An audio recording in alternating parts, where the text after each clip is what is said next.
विषय भोकर विधानसभा मतदारसंघातील भोकर व मुदखेड येथे सामाजिक न्याय विभागांतर्गत निवासी शाळा आणि वसतिगृह बांधकाम बाबत आहे। नांदेड जिल्ह्याच्या भोकर विधानसभा मतदारसंघातील भोकर व मुदखेड येथे सामाजिक न्याय विभागाच्या अंतर्गत निवासी शाळा तसेच वसतिगृह बांधकाम संदर्भातील प्रस्ताव शासनाकडे सुमारे 2 वर्षपूर्वी सादर करण्यात आलेले आहे।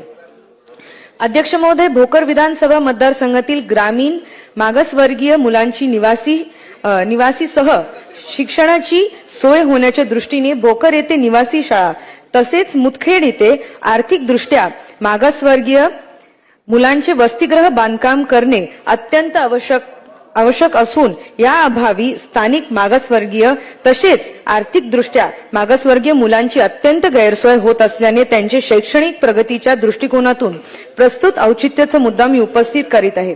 अध्यक्ष महोदय, प्रस्तुत बाब सार्वजनिक हिताची बाब असल्याने हा औचित्याचा मुद्दा स्वीकृत व्हावा ही विनंती। धन्यवाद।